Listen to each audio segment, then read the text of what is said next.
Good afternoon, everyone. Welcome to the first lecture of the lecture series. We have the privilege of welcoming Mr. Habib Noorbhai from the Cape Peninsula University of Technology. He will be talking to us today about the evolution of the backlift batting technique in cricket. So I advise all of you to listen hard at what his lecture is about and ask him some tough questions at the end, which I'm sure he'll be able to answer, hopefully. Otherwise, you might give him something else to research. In the sport of cricket, the batting technique consists of various elements, namely the grip, stance, backlift, initiation, impact with the ball, and follow-through. While extensive research has been done about the batting technique, very little research has been done about the backlift specifically. So I would like to welcome Mr. Habib Noorbhai to the stand and to take over. All right. Well, thank you very much, everyone, and Stephanie as well for that introduction. I'm not sure if everyone can hear me. Okay, while he's getting that fixed, I'll just speak a bit louder, and I'd like to thank everyone for the invitation. Thank you very much, Scifest. It's a pleasure to be here, and it gives me a great pleasure to speak to you on the batting backlift in cricket batting. And does everyone sitting in the audience right now what cricket is or know how the game is played? Who doesn't know? Hands up. All right. So what I'm going to try and show you today is that the backlift in cricket batting is basically looking at just before the batsman is about to hit the ball. So if you look at the pictures over here, can you see all these batsmen on the screen? Do you see where the bat is? That's what we're researching. We want to see where is the bat just before the bowler has released the ball. Okay. Now, extensive amounts of research has to go into that to define what is the significant performance indicator that makes batsmen very good. Okay, so that was the aim of the research. Before I continue, I'd like to ask you guys, what is the most iconic sporting event that will be taking place in the world right now? It happens every 4 years, and it will be happening this year. Does anyone know? Yes. Soccer. Does it happen every 4 years? But when was the last World Cup? 2012. 2014. And so what is happening this year? Yes. So, yes. Olympic. Well done. So the Olympics is taking place this year, okay? Which means that the Olympics has a rich history. So in order for athletes to have a rich performance, a lot of sports science needs to be taken into place, right? So you guys are here on the Scifest because we are now looking in. Good. So the science of sport looks at how athletes can improve their sport as well as prevent injuries. Now, if we look at cricket specifically, we're looking at the backlift in cricket. Okay, so I just want to give you guys a bit of my story quickly. I wanted to become a professional cricket player, and I was supposed to go for under 19, and unfortunately I sustained a injury to my lower back. And the passion of cricket had always stayed with me, so I didn't leave it. Eventually, I realized that sport wouldn't be a career for me, so I had to pursue some studies. And what did I do? I went to the University of Johannesburg and I studied a Bachelor of Sports Psychology. And while studying that degree, I came across this book, which was known till today as one of the Bibles of cricket, which was called The Art and Science of Cricket by Bob Hoomer. Now, one of the core authors of that book was also Professor Timothy Noakes and Helen Moffat. And it was my desire to meet these authors of these books. Unfortunately, Bob Hoomer died tragically in 2007 at the World Cup in West Indies.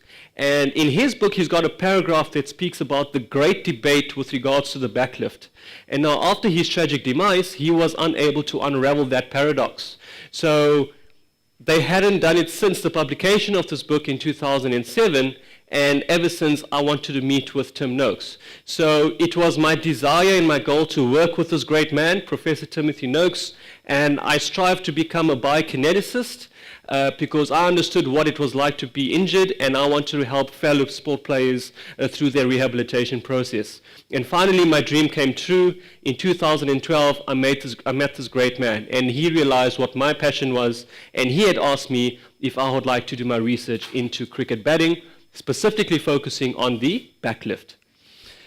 And this presentation also is dedicated to the late Philip Hughes. I had the privilege of working with the South Australian Redbacks team in 2010, and I'd like to present this work to the late Phil. So what is the menu for today? Well, firstly, we're going to look at, does the practice of elite cricketers follow the theory of the backlift as it's stated in the coaching manuals? Number two, we have a look at the biomechanical analysis of batting among coach versus non-coach cricket batsmen. Number three, we did a survey on multi-level cricket coaches about how they are coaching the backlift. Number four, we are introducing a novel coaching cricket bat, and we're asking this question, can it be used to enhance the performance and backlift of junior cricket batsmen? And the fifth one, we have developed a mobile application, and we would like to ask the question if, can it analyze or enhance the coaching of the backlift for cricket players? And thereafter, we'll be able to derive a way forward.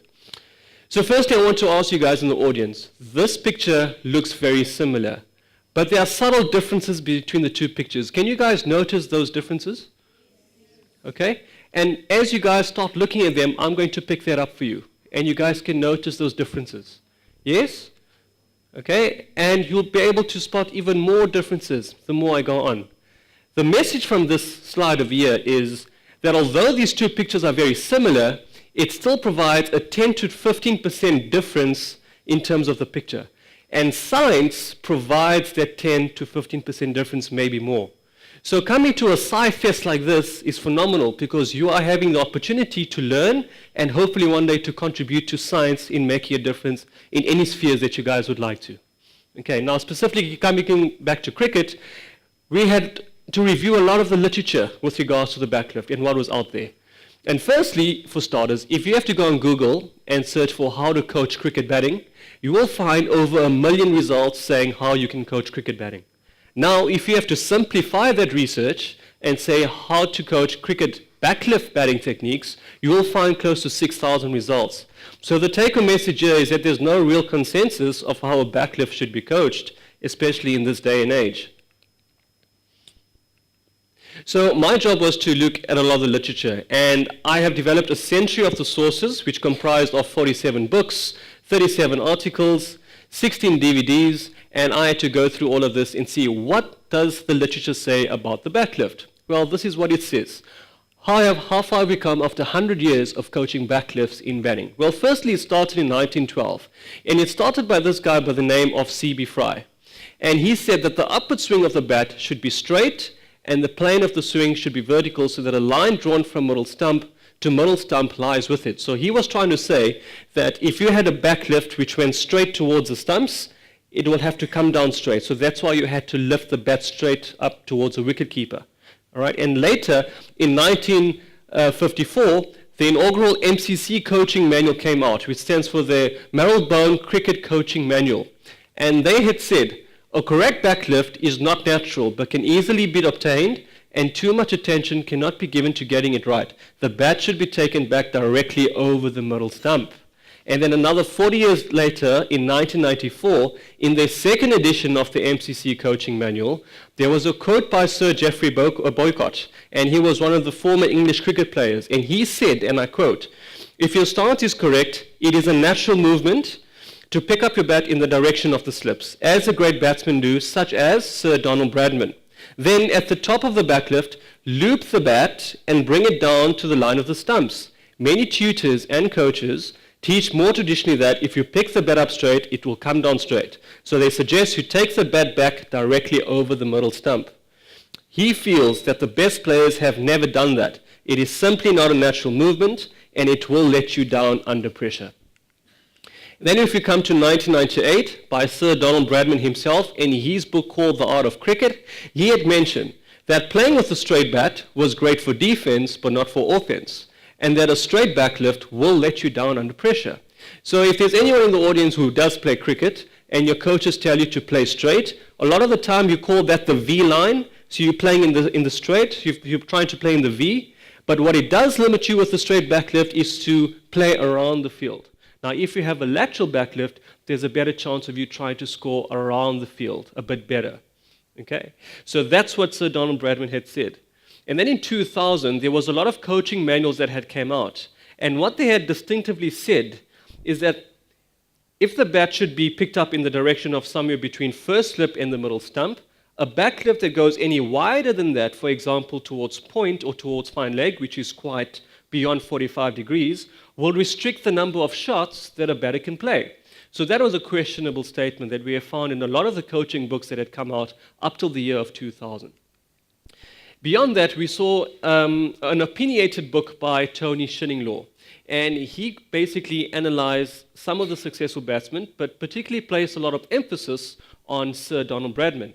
And what did he say? He saw that with Bradman, it created the rotary action in his swing of the bat that delivered extra power and ensured that he kept the ball along the ground.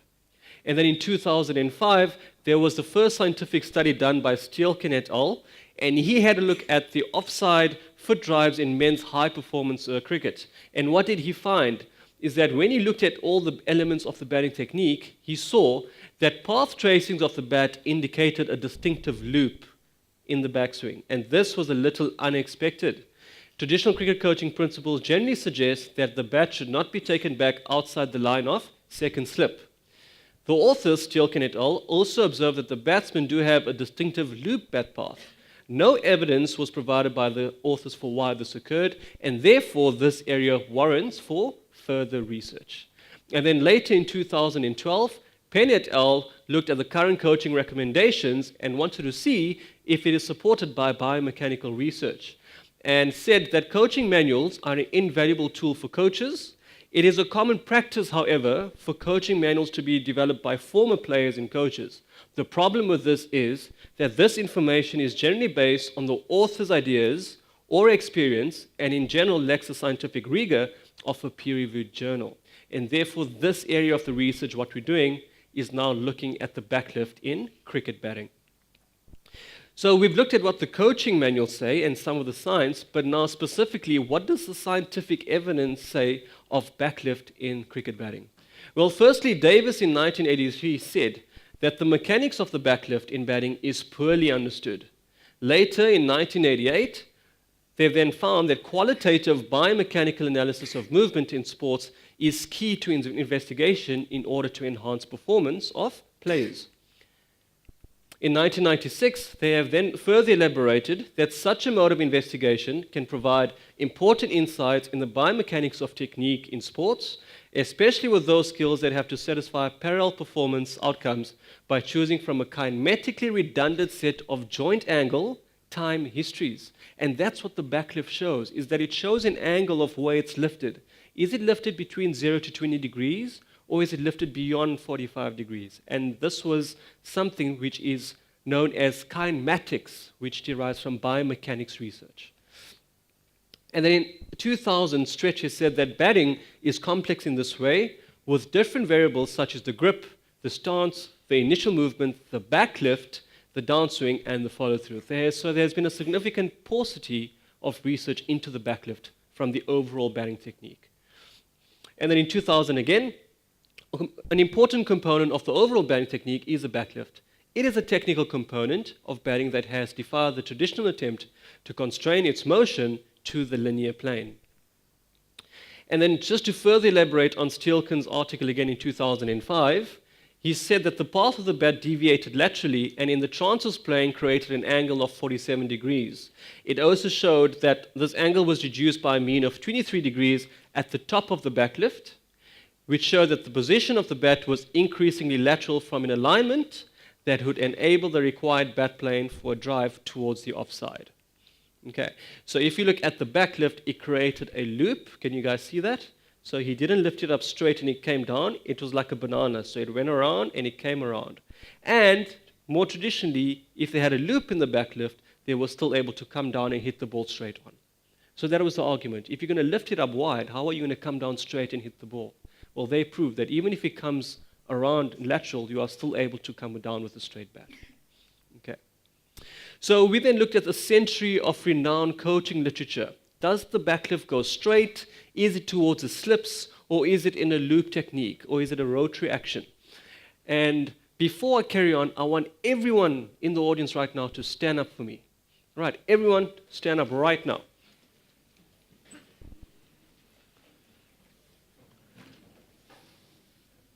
There's two things about standing up. Number one, sitting time is the equivalent of cigarette smoking.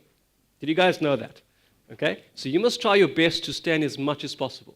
Secondly, the more you sit, especially in a heated environment, it induces a lot of melamine, so it makes you sleep a bit more. And I see some people in the audience sleeping. So just for a minute, let's stand, and then we'll go back to sitting again. All right, and it's good for the blood flow. So the coaching literature said that a majority of the coaching manuals from 1912 right till 2012, in the last 100 years, show that the backlift should go straight back. And a paucity or minimal literature said that it must go to the slips or in a loop technique. So this brings a motivation for our chapter 1, which then looked at a descriptive analysis of the batting backlift technique. Does the practice of elite cricketers follow the theory? And I'm going to show you guys how we analyze the study and the methodology of what we did. So pay a close attention and listen.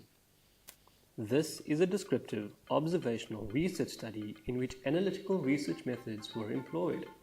All cricketers were either current or past international cricket players who were or are still affiliated to the International Cricket Council playing nations.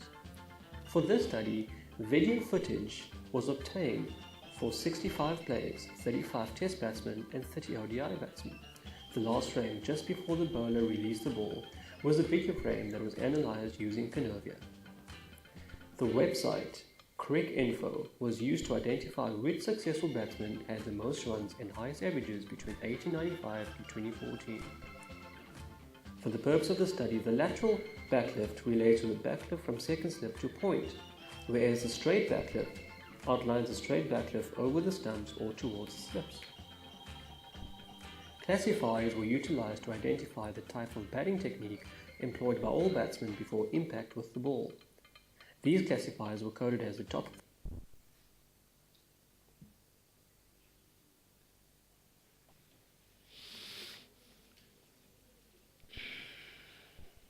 This is a descriptive observation, whereas the straight backlift outlines a straight backlift over the stumps or towards the slips. All batsmen before impact with the ball. These classifiers were coded as the top. Okay, so what we did is, let's explain it over here. So the top of the bat was facing fairly straight backward towards the slip, so that was between 0 and 20 degrees. The second classifier was the top of the bat facing between slip and gully, so around 25 to 45 degrees. And then the third classifier was any of the backlift going beyond 45 degrees. So that could be anywhere between gully and backward point, which is quite lateral. Okay, so an example of the backlift, if you look from a right-hand batsman, we then looked at a line drawn from the head to the hands, so there was a vertical orthogonal, a blue line where the hands rest, and then the red line was quite crucial because that depicted the angle of the backlift. And coming back to the classifiers, we then looked at angle ranges. Okay, and that was for the left-hand batsman. So what did we find? We find that in the first 60 years, between 1895 and 1954, a majority of these successful batsmen had a lateral backlift. And as you go on, you would see that a paucity of them had a classifier number 1 or 2, which is in this column over here, and a majority of them had a classifier number 3, in which the backlift was directed beyond 45 degrees. If we look at the successful ODI batsmen between 1974 and 2014, there was a varied spectrum of where they had lifted their bat up. And here are some images, and I just want to remind you that it was excruciatingly challenging to try and find these images or these videos because we're looking at guys who played from 1895 till 1954. So there's also very minimal photos, if none, of some of the guys who had played to get a picture of this close to the frontal plane. And as you can see, that some of the pictures that we have seen was taken from an angle. So how can we justify the backlift range if it was taken from an angle? Well, in biomechanics, there's something known as an iterator. So we use an iterator to kind of counteract for that limitation to then see where was the backlift directed in the frontal plane. And these are more batsmen that you will be able to see in where they lift their bat. And here as well, I mean, that's currently who's playing now, Hashim Amla. That's Suresh Raina. You can see that's A.B. de Villiers. That's M.S. Dhoni with all a lateral backlift. So in summary, with the results, we've seen that a majority of these successful batsmen had a classifier number 3, which was a lateral backlift. So 50% of Test cricketers in the last 120 years and 60% of ODI cricketers in the last 40 years had a lateral backlift. The other important thing is the open blade. Is the face of the bat open or closed? And 4 of the 5 top Test cricketers had an open face of the bat. Ponting, Tendulkar, Dravid, and Lara. And if you see with these guys, interestingly, where their head rests shows where their head is in the middle of their bat upon the backlift. So just where the red line rests, it's right in the middle, in between their bat. So if that's the top of the bat and the handle, this is right in the middle, and that's where their head was resting, and it was so still. Now, if you had to look, this is also an open face of the bat with Don Bradman. You can see how open the face of the bat was.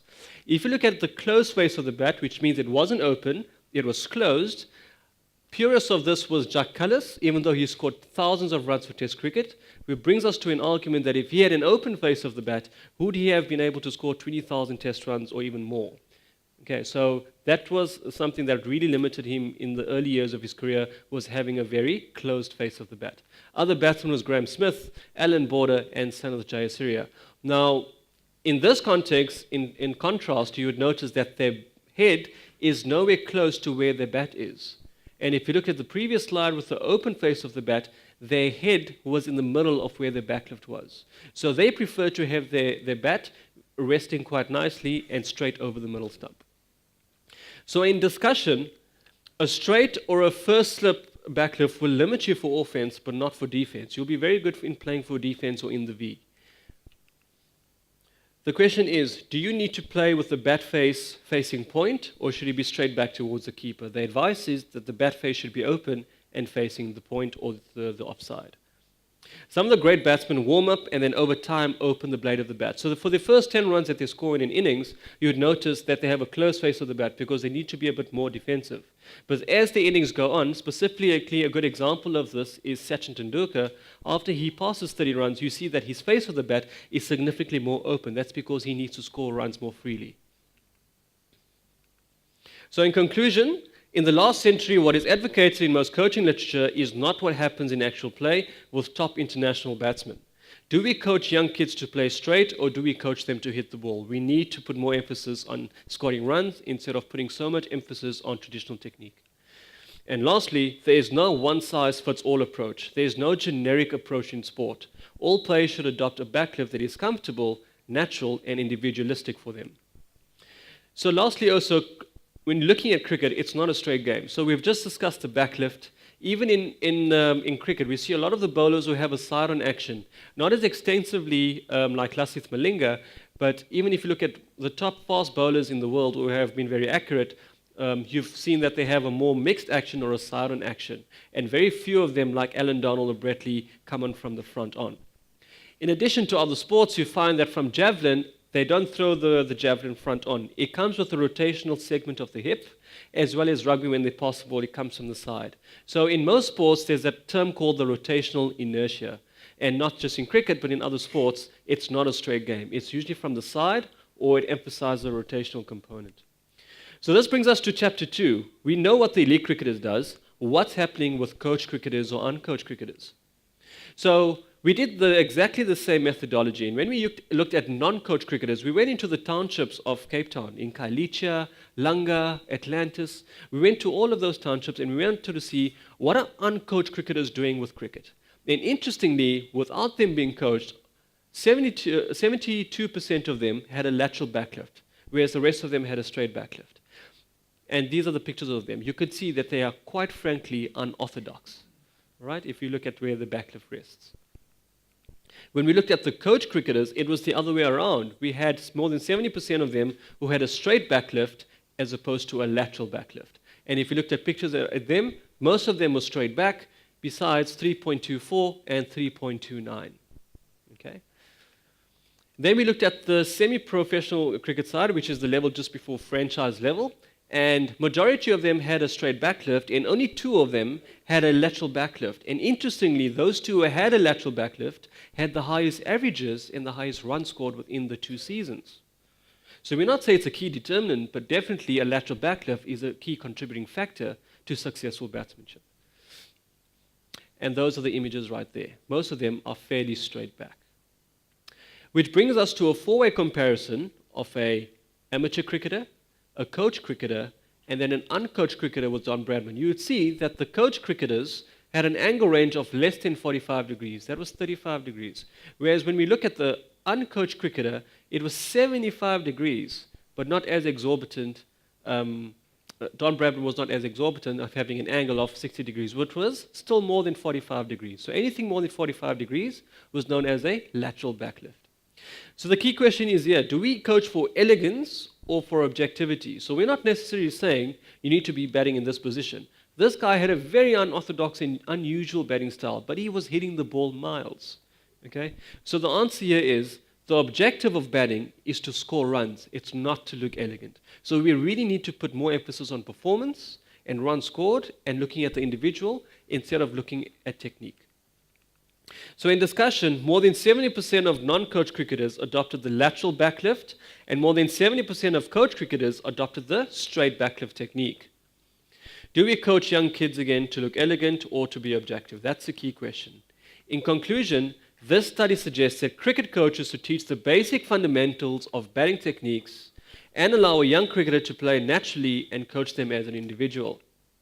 Secondly, if such players are not coached, they automatically hit the ball using a lateral technique, which indirectly suggests that early coaching, emphasizing traditional techniques, could be disadvantageous to a young cricketer.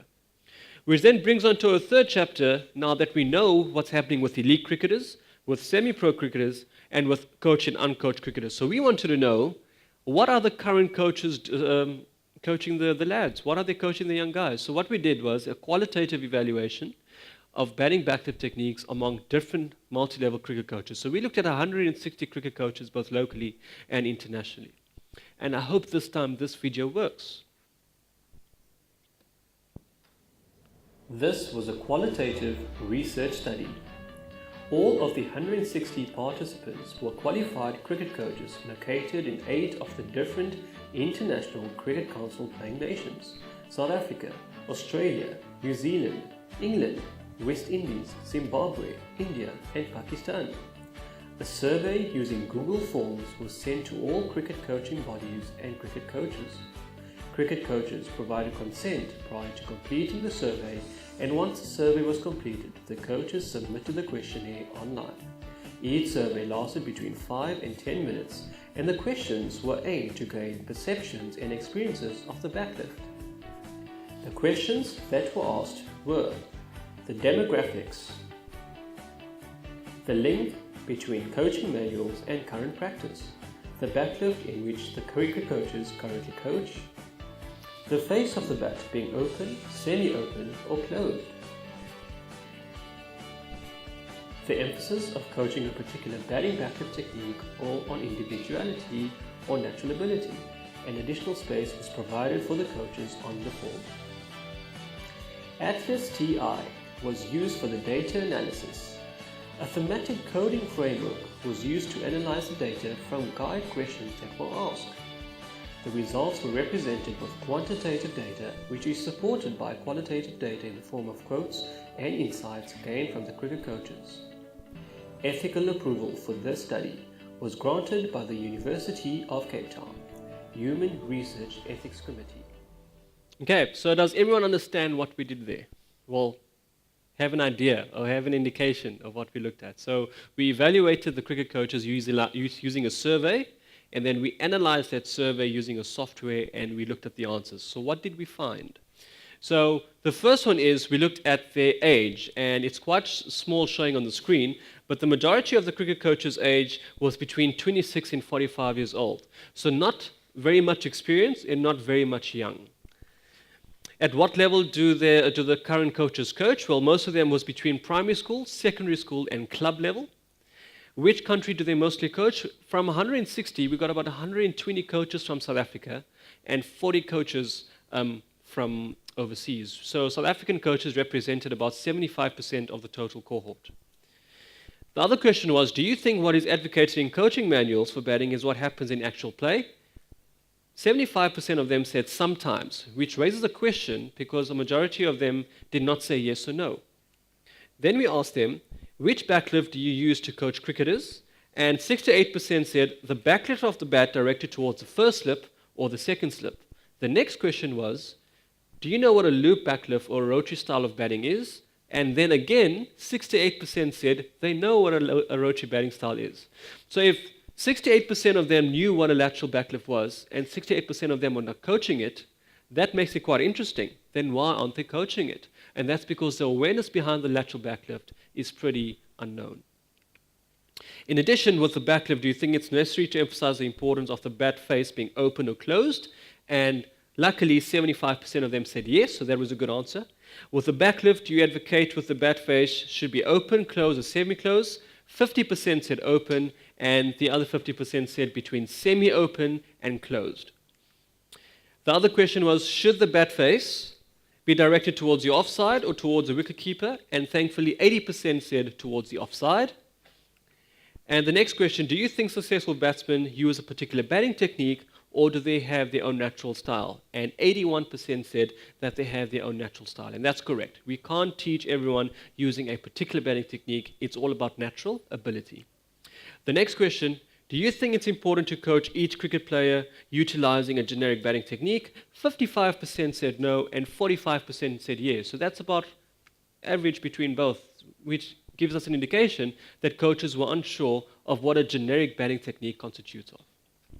And then, do you feel it's important to coach each cricket player as an individual or applying the textbook cricket approach? And thankfully, again, 95% of them said as an individual. It's imperative to coach each player in any type of sport utilizing them as an individual and not as a group. And what were the common perceptions from the cricket coaches? Well, this was a guy, a South African cricket school coach at primary school level. And he had said, and I quote, "Not every player can play according to the textbook. They need the encouragement to play their natural game and grow in that mold." From an England cricket coach who coaches at club or semi-county level, he had said that balance, backlift, and the head position being his 3 key pointers of basic techniques. The elements surrounding these basic essentials will vary from player to player. And then another South African cricket coach at secondary school level said, "I believe coaching manuals give a very good guideline on principles, but cricket is an individualistic game and where you should be allowed freedom to express yourself." And then we had another quote from an Australian international cricket coach level, which then said that a coach requires a lot of experience if teaching a backlift beyond first or second slip. The current coaching recommendation of open bat face is adequate for most purposes. So what did he say? It was quite challenging to coach a lateral backlift. So a lot of the information need to be left through the player's natural ability. So in conclusion, a vast majority of cricket coaches do not coach what is advocated in cricket coaching manuals. This study also showed that cricket coaches teach the backlift batting technique differently at various levels. And the recommendation from this study is that all various coaching cricket bodies worldwide should come together so that each coach is transparent on the coaching of the backlift among cricketers at all levels.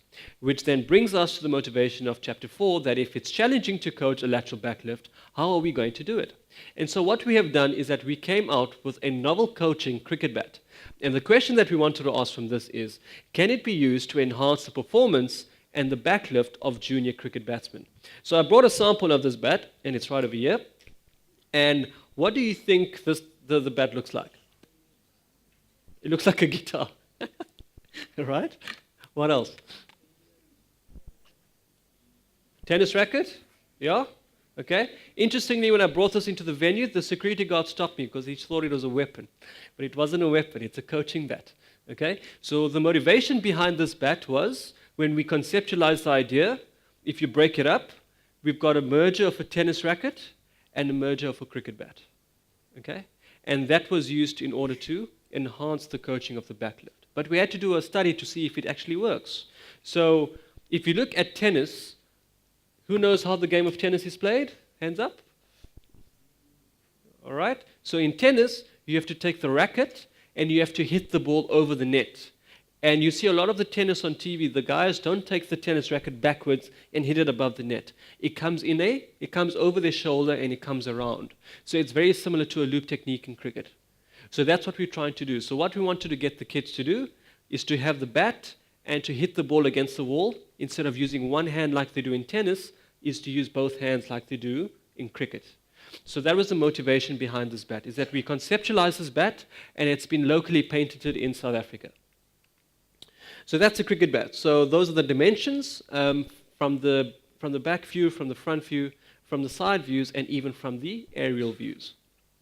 So we looked at junior cricket batsmen between the ages of 7 and 10. And they were required to train for 6 weeks during this intervention. The one group, it was a randomized control study, which means that we took players from a hat and we randomly allocated them to 2 groups. So we didn't know which player was going to play for which group. And each group was required to train with a bat. So the one group was required to train with a normal cricket bat, and the other group was required to train with this coaching cricket bat. And they had to do this for 6 weeks. We then had a coaching game, so we had a pre-match and a post-match. So without any training, we wanted to see before they start training, what were they doing? So we even developed a coaching game. So instead of having a coaching game where you only hitting in the V, so they call it the V because it looks like the letter V, we said rather have the semi-field. So instead of using shots like the late cut where you're hitting it behind the keeper or behind a square, we rather have a game that motivates the cricketers to hit the ball in front of square. So we developed this coaching game, and if they hit it in the first circle, it was 2 runs. If it was in the blue circle, it was 3 runs. Or if they hit it to the boundary in the red circle, it was 4 runs. Or over the boundary, it was 6 runs. And so we did a pilot study before the intervention in Kailicha. All right? And this was a young lad, just as an example, of using a normal cricket bat and a coaching cricket bat. So with a normal cricket bat, okay, it's not showing the video footage, Brandon, I'm not sure. And then with the coaching cricket bat, they were able to hit the ball a bit better. So it asked us, why were they able to hit the ball better?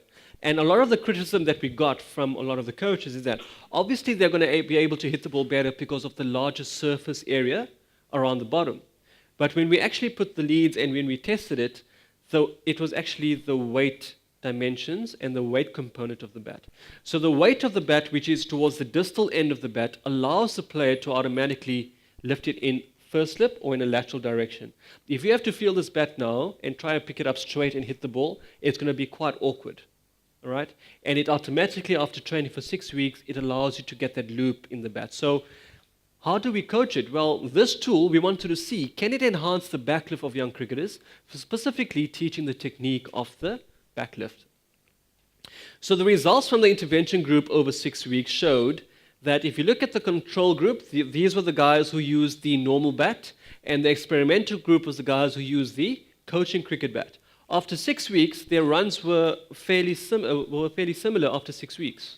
When we looked at the experimental group with the coaching cricket bat, we found that it was almost double, or more than double the amount of runs scored from week number 1 until week number 6.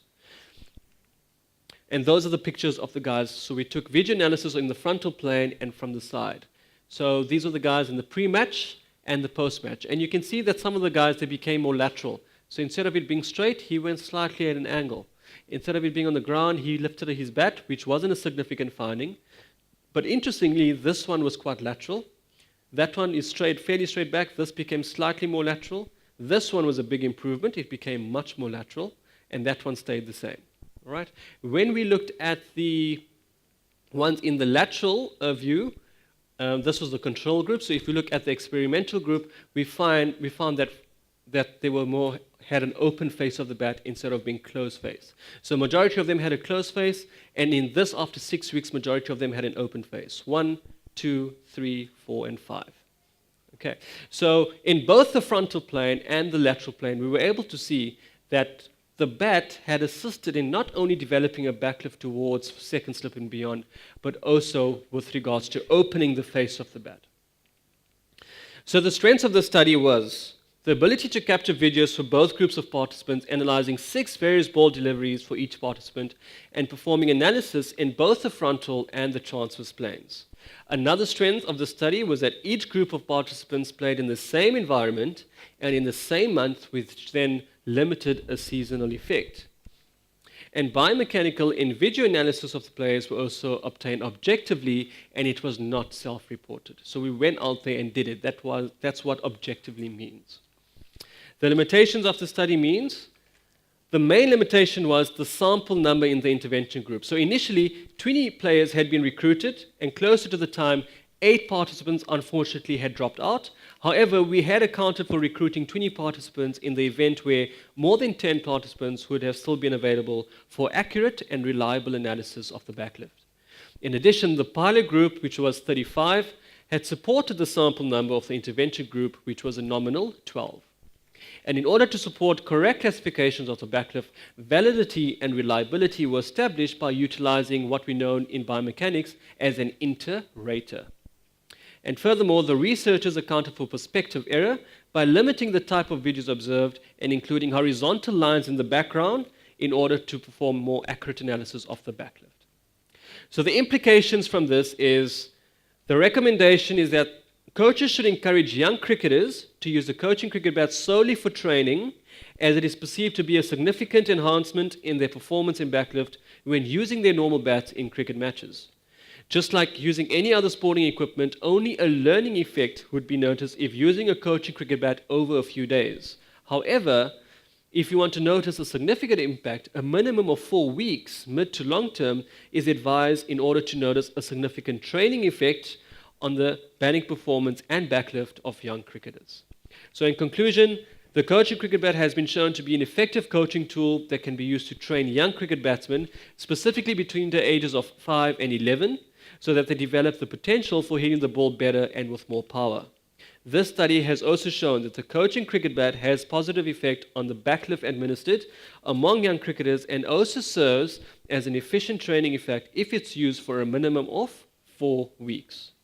Due to its weight component and dimensions, the coaching bat will assist the young cricketer in formulating a lateral backlift, which can further enhance their batting performance.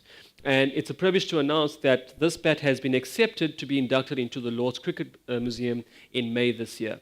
So in May, we'll be going into England, and this coaching cricket bat will be inducted into the museum. Which brings us to the last chapter, and then we're done.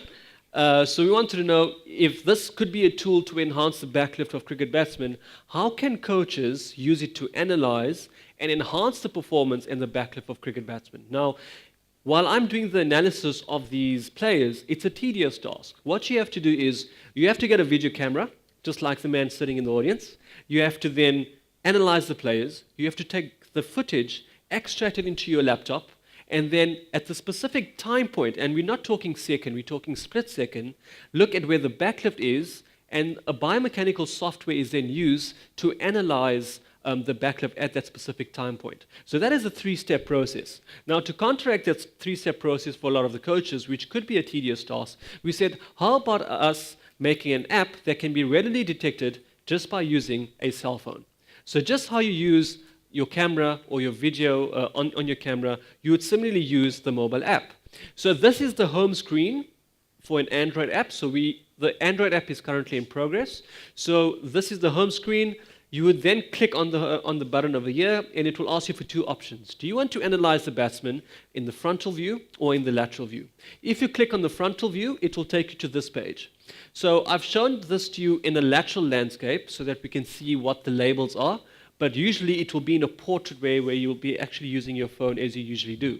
So that's the seek bar button, which means you can zoom in and zoom out.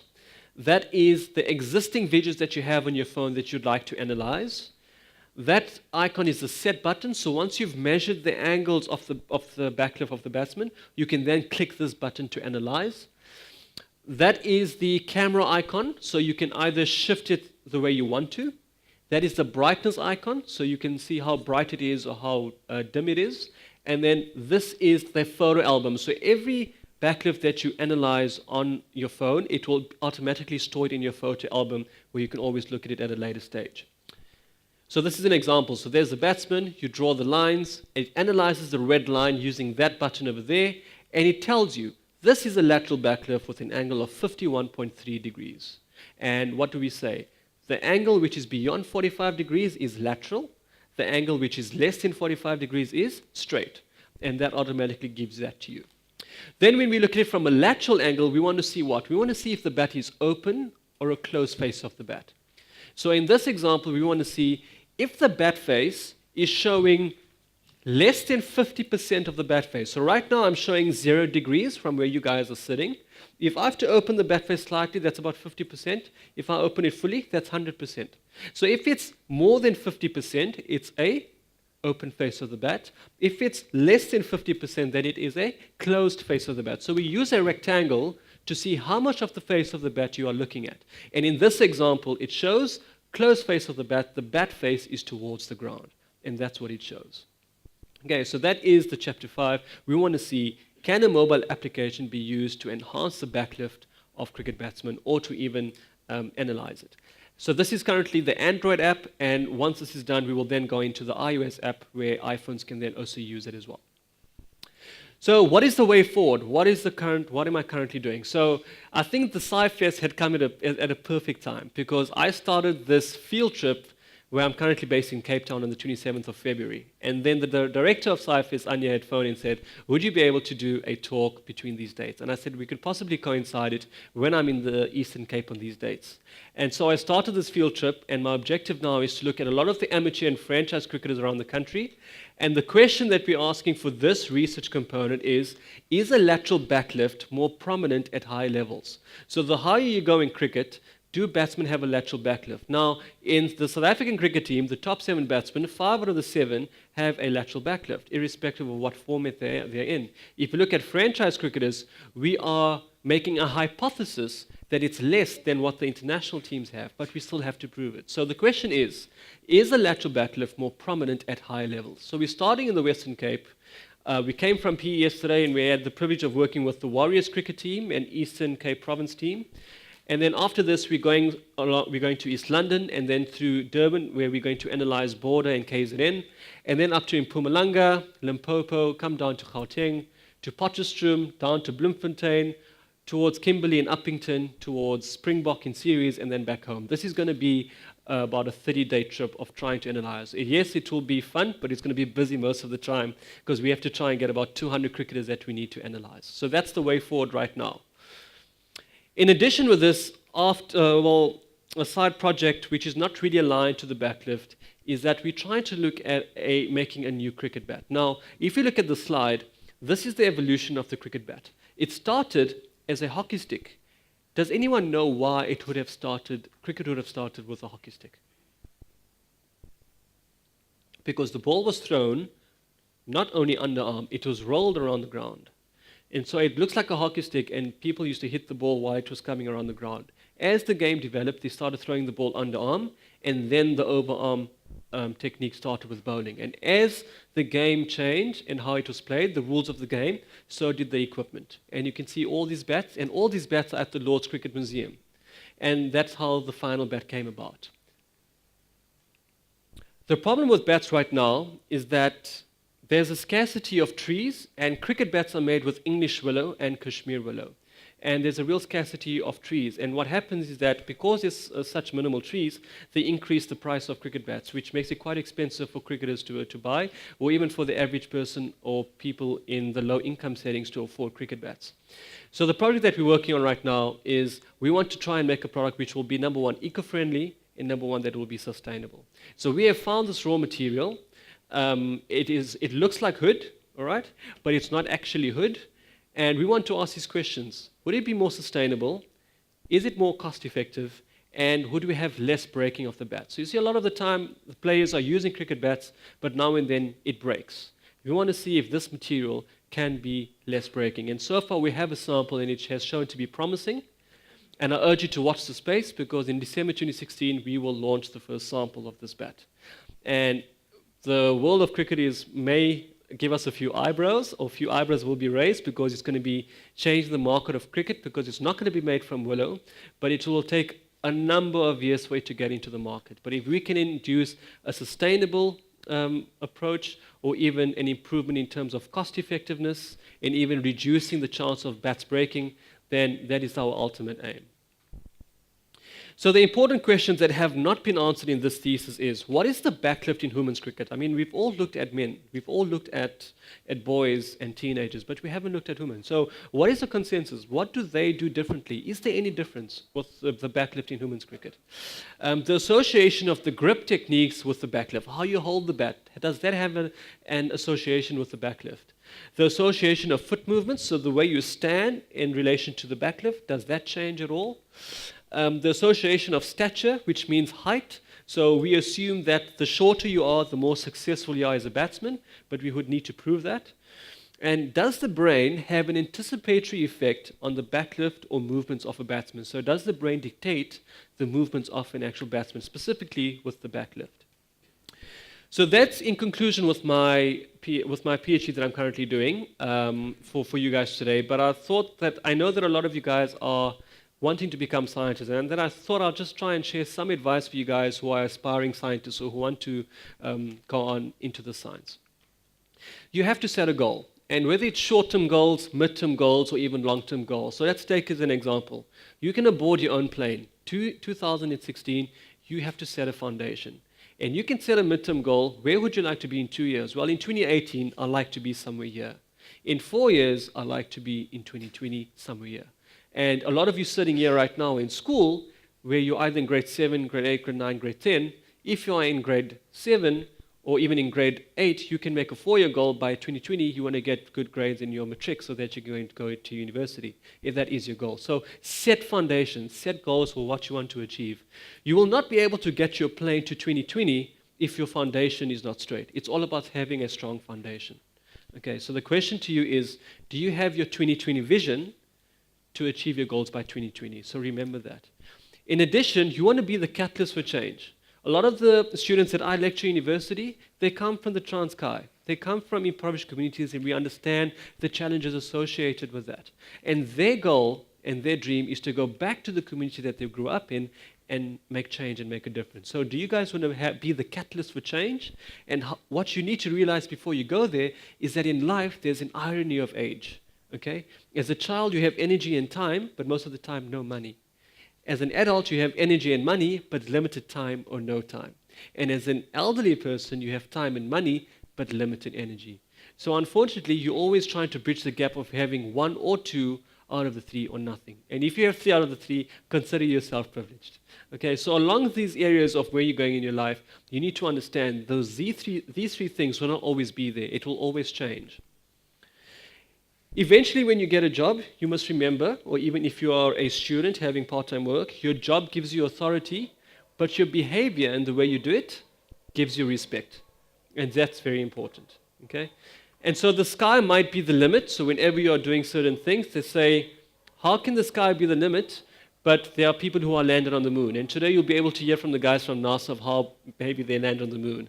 But sometimes people tell you the sky might be the limit, but know your limits through every cloud. There are certain limits that you need to go through in your life. And a successful drop from the sky would entail responsibility, respect, organization, patience, and planning. And when you've dropped from this cloud, you would have the opportunity to choose between 2 pathways. You can either do your own thing and people might remember you, or you can help people and people will treasure you. And most importantly, whichever path that you decide to go on, along this road, hardship is designed to make you stronger, not weaker. Easy is designed to make you weaker, not stronger. Along this road, when you go on, people will criticize you and will underestimate your potential. But it is your job and your responsibility to prove them wrong and to show what you are capable of. Okay? And it starts with proactivity. Remember that in life, nothing is impossible. The word itself says, I'm possible, as quoted by Audrey Hepburn. And my final quote to you is that correct action starts with the correct mindset, and correct thinking starts with the correct mindset. Let's take action. So the final question is again, are you guys an elephant in the room, or are you the lion in the jungle? All right. And that is it for today. Thank you very much.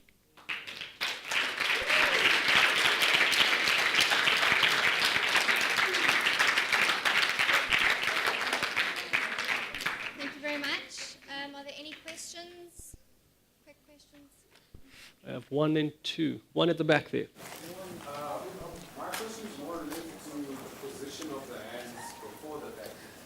Because some people have very low hands. To make an example, guys like Ross Taylor, Will McKenzie, who just retired now, they had very low hands. And the heat coaches and new players always talk about having high hands to be more effective playing around all around the wicket. It's a simple answer, and I think it's more about where you're comfortable, where you're resting your hands. I mean, you can coach a player and say you need to have your hands high up, and his shoulder is shrugging and he may be uncomfortable, or it can be lower, but if he's lower, his back goes and his head goes. So this particular emphasis on batting, the first thing a coach needs to look at before anything else is the head. Is the head still? And a lot of the time you see with batsmen when they're batting, they like to cock their wrists, so they like to do that. And sometimes when they do that, their head goes as well.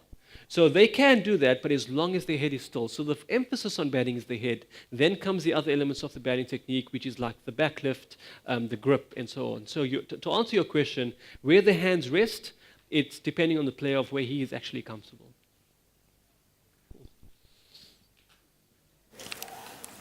So what is the bottom arm purpose in batting? Please say again. The bottom arm in batting. Bottom up. Bottom arm. What is the purpose of the bottom arm? Oh, the bottom arm. Good question. So when we're looking at cricket batting, all right, you can hold the bat on the top there, creating a V, or you can hold it over there. So when we talk about the bottom arm, if you're a right-handed batsman, we're talking about the bottom arm. Okay. So sometimes, if a lot of the batsmen, when they play cricket and they get caught, that's because the coach says you are using a lot of your bottom hand. That means you're using a lot of this force instead of controlling it with this, with the top hand. Okay, so that's the difference between the bottom hand and the top hand. Yes. You focused your research with your new bats on a very young age group. And do you have reason to believe that it won't be successful with older groups? Or? Yeah, that's a good question. So, I mean, we were following the theory of the growth and development stage. And looking at other scientific literature right now, they've said that it's very challenging to induce an effect on elderly ages. So we believe that this coaching cricket bat should be predominantly used between the ages of 5 and 11, and it will be challenging to coach a backlift beyond the ages of 16. I mean, if you look at a professional cricketer who's 18 or beyond, and if he's been lifting it here his whole life, he's playing cricket for 13 years from the age of 5, and now you say, Johnny, you need to go there, he's going to struggle. And so this backlift will work even more better with a younger age group. It may work with an elderly player. We're not saying it won't, but it will work much more better with a player who's much younger. Yeah, thank you very much. I've got two questions, actually. First of all, is your new bat a composite? It's not. It's not. It is made, should I tell you? Okay, it's made from wheat and rice husk in a combination of calcium. And together with that, it doesn't make a liquid foam. It makes an unstructured form, and that is pressed into a machine, which makes it then into a structured bat.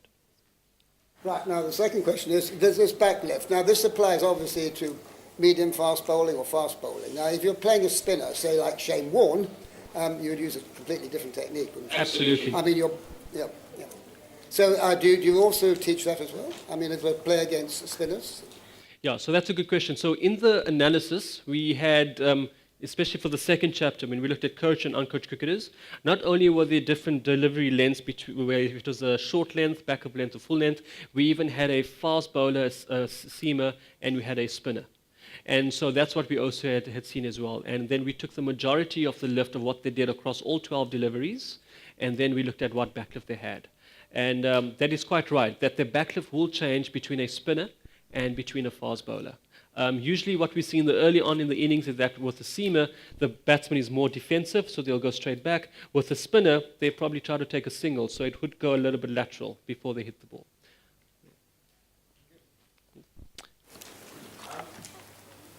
Fair to say that the lateral backlift is employed more in the leads level because the guys are faster, or is it just just to defend themselves better in terms of, or as compared to some franchise people or some That's the question we're trying to answer right now, is to see, is the lateral backlift more prominent at the highest level? So we can't really generically say that it's at the elite level. We hypothesize that it's so, but as soon as we have findings for that, I will be happy to let you know on that. But if you look at a lot of the elite batsmen, especially from my first study in which they are not playing right now, 83% of them had a lateral backlift. And how did we recruit those successful batsmen? Well, we had defining criteria. We looked at the number of runs they've scored in their career, their strike rate, and as well as their averages. And then we basically looked at them from number 1 to number 100. And that's how we included them and excluded the others. And that's how we got those successful batsmen in the last 120 years. So that was in the past, but in the current situation, we're unsure. So we would like to hypothesize so, but we would need to see that first upon analysis. Also, the evolution of T20 cricket, does that play a role?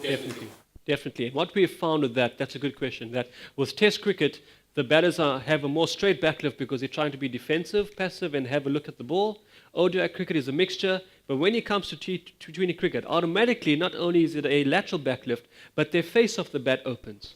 And if your face of the bat opens, that means you are more able to hit the ball because you're opening it to free your arc. And it opens your arc in your stance where you are, and you're able to hit the ball. And it's easier for you to cut, and it's easier for you to pull, especially when you're facing guys like Dale Steyn who's bowling more than 140 k's an hour. Now, if you have a straight backlift, not only do you have to get behind the ball, you have to open the face and then. But if it's already there, you just have to get behind and pull the ball. So that's what we found in T20 cricket, that the lateral backlift is more prominent in the T20 format as opposed to Test cricket. Okay. Yes, I think we'll take one more maybe. How can a batter hold the bat for attacking and defense at the same time? So how do you hold the bat for either attacking or defense? So is that your question? So you would hold the bat usually the same way, but what we're saying is that if you have a straight backlift, you're most likely to play a defensive shot or go on the back foot, but if you have a lateral backlift, you're more having a better chance of scoring runs. So you'd hold the bat the same way, it's just the way you direct your backlift and how you have the backlift before the bowler has bowled. Is that good? All right. Thank you very, very much. And Okay. thank you so much for coming to Scifest Africa. Thank you very Thank you, much. Stephanie. Thank you very much.